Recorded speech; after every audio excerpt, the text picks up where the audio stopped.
Welcome back. It is Tuesday and it will be nice out there. However, it is a storm alert weather day because of this evening's potential storms.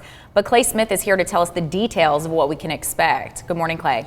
Good morning, Elise. And yeah, the first part of your day is going to be all right. It's going to be the evening in question that we're going to be watching out this line of strong storms. But if you are heading out the door this morning, your morning commute will not be interrupted by any rain, which is certainly good news. But temperatures generally on the mild side. We're at 53 in Chattanooga, 63 in Fort Payne. So once again, there's a temperature spread. In fact, we're dealing with 60s in northeast Alabama while it's still in the 30s in Cherokee County. So if you're in Blue Ridge, down into Ellijay, Murphy, you might want to grab that jacket before heading out. Everyone else should be all right as temperatures are relatively mild. But by this afternoon, once again, we're going to top out in the mid to upper 70s area wide with those showers and storms arriving this evening. Ahead of this cold front that's going to be tracking out that line of storms, we will have very windy conditions developing, especially across northeast Alabama, parts of Grundy County along the Cumberland Plateau, and along the Tennessee-North Carolina line in the elevations over 3,500 feet. So wind advisories are in effect for Grundy and Jackson counties within our coverage area until 8 p.m. Eastern Daylight Time. So let's take a look at some of these futurecast wind gusts.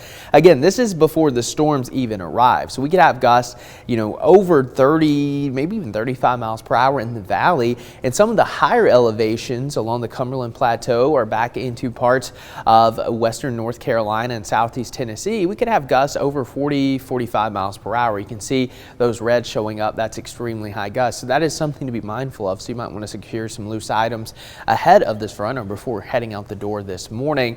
But then we're going to be tracking out that line of storms a little bit later on this evening. Right now, still well back into the western part of the southeast. We have Arkansas, Louisiana getting in on some of those storms.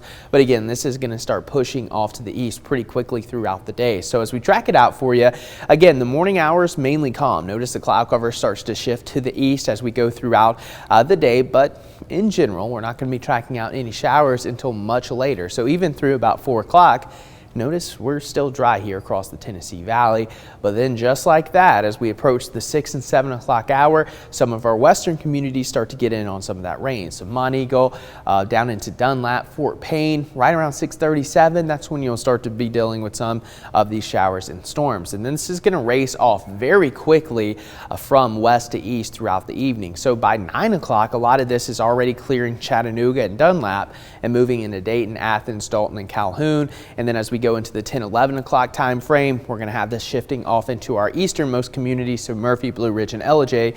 You'll be dealing with some of that rain, and then we're moving out. By about 2-3 a.m., most of this is going to be off to our east, and by the time you wake up on Wednesday, we're going to dry out with just a couple of lingering clouds. But we do have a marginal risk for severe storms today. That's why we're under a storm alert weather day, and this includes the area shaded in dark green. But notice some areas are in a slight risk, which is a slightly higher risk, and that's for Fort Payne, Scottsboro, into portions of southwestern Marion counties as well. So there will be that threat for gusty winds upwards of 50 to 60 miles per hour with some of the strong storms. I think that's going to be the primary threat. We could also have small hail, and a brief tornado can't completely be ruled out. Not likely, but it is possible, especially further off to the southwest across northeast Alabama. So again, between about 6 and 11, that's going to be our window for storms here across the Tennessee Valley. And again, as these storms roll through, it's going to be a quick hitter. So you may have 30-40 minutes of rain and thunderstorms, and then you're done. After this moves off to the east, we'll clear out pretty quickly. Rainfall amounts generally going to range anywhere from 1/4 to 1/2 of an inch with localized higher amounts. Of course, if you get in some of that really heavy rain, you could pick up a quick inch. That certainly will be a possibility, but higher amounts I'm expecting a little further off to our west at Chattanooga, Altamont, down into northeast Alabama with lower amounts, because as this line kind of pushes to the east, it will start to weaken a little bit. So that's going to be something we're going to monitor pretty closely as we go into the evening. Before today, 77 showers and storms arriving later this evening. Going to be quite windy, sustained out of the south at 10 to 20 miles per hour, gusting to 25 to 30 miles per hour here in the valley. And then as we go into the overnight hours, we'll have those storms before midnight. After midnight, we start to clear out. Low temperatures dropping to around 52 degrees. Winds will gradually die down during the overnight hours as well. And as we take a look at that 7-day forecast, again, storm alert weather mode today, and then very nice for your Wednesday. A little bit cooler as well, with temperatures falling back into the 60s. 71 on Thursday. We'll continue with that warming trend by the end of the week, with a couple of showers as we move into your weekend.